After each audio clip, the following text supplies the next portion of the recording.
আমাদের মহান নেতা জাতির পিতা বঙ্গবন্ধু শেখ মুজিবুর রহমানকে স্মরণ করে তাঁর অসমাপ্ত আত্মজীবনী পড়া শুরু করছি। যারা তাকে ভালোবাসেন, যারা তার সমালোচনা করেন, অপছন্দ করেন, সকলেরই উচিত এই বইটি পড়া, তাকে জানার জন্য ও বোঝার জন্য। তার সমাজ ভাবনা, রাজনীতি ভাবনা ও বিশ্বভাবনার যৎসামান্য পরিচয় পাব এই বইয়ে। আশা করি সবাই সঙ্গে থাকবেন। একটা সাব কমিটি করা হবে, তাদের রিপোর্ট নিয়ে আলোচনা করে ম্যানিফেস্টো ঠিক হবে। আমার মনে হয় ম্যানিফেস্টো সম্বন্ধে এই সিদ্ধান্তই নেওয়া হয়েছিল। আর কি কি সিদ্ধান্ত হয়েছিল আমার ঠিক মনে নাই। যা হোক, শহীদ সাহেব বললেন, এখন গোলমাল করার সময় নয়, পাকিস্তানের জন্য সংগ্রাম করতে হবে। নিজেদের মধ্যে গোলমাল হলে পাকিস্তান দাবির সংগ্রাম পিছিয়ে যাবে।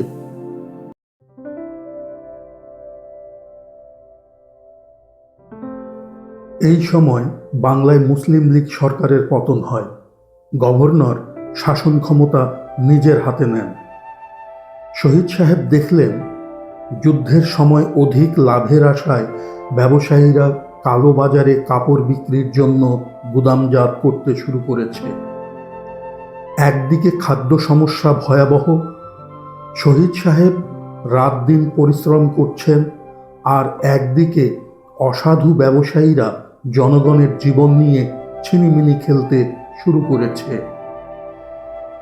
শহীদ সাহেব সমস্ত কর্মচারীদের হুকুম দিলেন, মারোয়ারি ব্যবসায়ীদের আড্ডাখানা বড় বাজার ঘেরাও করতে।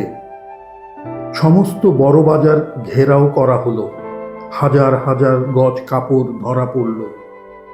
এমনকি দালানগুলির নিচেও এক একটা গুদাম করে রেখেছিল, তাও বাদ গেল না। এমনি করে সমস্ত শহরে চাউল গোদামজাতকারীদের ধরবার জন্য একইভাবে তল্লাশি শুরু করলেন। মারোয়ারিরাও কম পাত্র ছিল না। কয়েক লক্ষ টাকা তুলে লীগ মন্ত্রিসভাকে খতম করার জন্য কয়েকজন এমএলএকে কিনে ফেলল। ফলে এক ভোটে লীগ মন্ত্রিত্বকে পরাজয় বরণ করতে হলো। যদিও এটা অনাস্থা প্রস্তাব ছিল না, খাজা নাজিমুদ্দিন সাহেব চ্যালেঞ্জ দিলেন এই কথা বলে যে, আগামীকাল আমি আস্থা ভোট নেব। যদি আস্থা ভোট না পাই তবে পদত্যাগ করব। স্পিকার ছিলেন নওশের আলী সাহেব। পরের দিন তিনি এ ব্যাপারে রুলিং দিলেন, মন্ত্রীদের বিরুদ্ধে অনাস্থা প্রস্তাব পাশ হয়ে গেছে, আর আস্থা ভোটের দরকার নাই। আমি কিছু সংখ্যক ছাত্র নিয়ে সেখানে উপস্থিত ছিলাম। খবর যখন রটে গেল লীগ মন্ত্রিত্ব নাই, তখন দেখি টুপি ও পাগড়ি পরা মারোয়ারিরা বাজি পোড়াতে শুরু করেছে এবং হইচই করতে আরম্ভ করেছে। সহ্য করতে না পেরে আরও অনেক কর্মী ছিল, মারোয়ারিদের খুব মারপিট করলাম। ওরা ভাগতে শুরু করলো। জনাব মোহাম্মদ আলী বাইরে এসে আমাকে ধরে ফেললেন এবং সকলকে বুঝাতে চেষ্টা করলেন। হিন্দু নেতারাও বাইরে এসে প্রতিবাদ করল। যা হোক, কিছু সময় পর সব শান্ত হয়ে গেল। আমরা ফিরে এলাম। এই সময় বোধ হয় ১.৫ বছরের মতো মুসলিম লীগ শাসন করে। যদিও গভর্নরই সর্বময় ক্ষমতার মালিক ছিলেন। আমি নিজে জানি, শহীদ সাহেব কলকাতা ক্লাবের সদস্য ছিলেন। রাতে একবার ২-১ ঘন্টার জন্য কলকাতায় থাকলে ক্লাবে যেতেন, কিন্তু যেদিন তিনি সিভিল সাপ্লাইয়ের মন্ত্রী হন তারপর থেকে এক মুহূর্ত সময় পান নাই কলকাতা ক্লাবে যেতে। রাত ১২টা পর্যন্ত তিনি অফিস করতেন।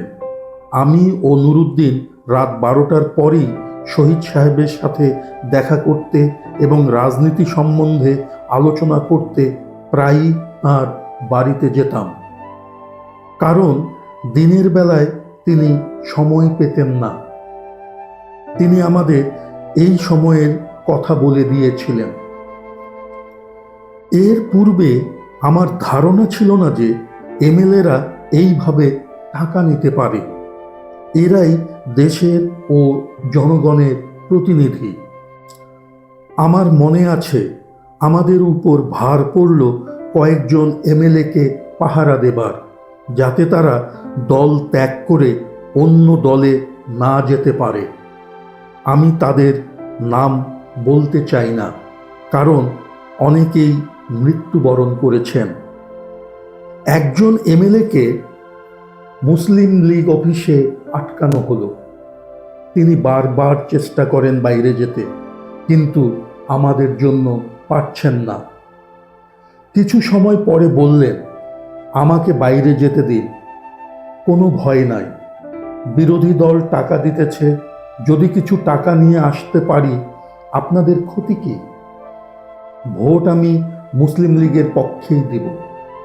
আশ্চর্য হয়ে চেয়ে রইলাম তার দিকে। বৃদ্ধ লোক, সুন্দর চেহারা, লেখাপড়া কিছু জানেন, কেমন করে এই কথা বলতে পারলেন আমাদের কাছে? টাকা নেবেন এক দল থেকে, অন্য দলের সভ্য হয়ে, আবার টাকা এনে ভোটও দেবেন না। কতটা অধঃপতন হতে পারে আমাদের সমাজের। এই ভদ্রলোককে একবার রাস্তা থেকে আমাদের ধরে আনতে হয়েছিল। শুধু সুযোগ খুঁজছিলেন কেমন করে অন্য দলের কাছে যাবেন। এই সময় ফজলুর রহমান সাহেব আমাকে ডাকলেন। তিনি চিফ হুইপ ছিলেন। আমাকে বললেন, আপনাকে এই 12টার সময় আসাম বেঙ্গল ট্রেনে রংপুর যেতে হবে। আজ এ পর্যন্ত।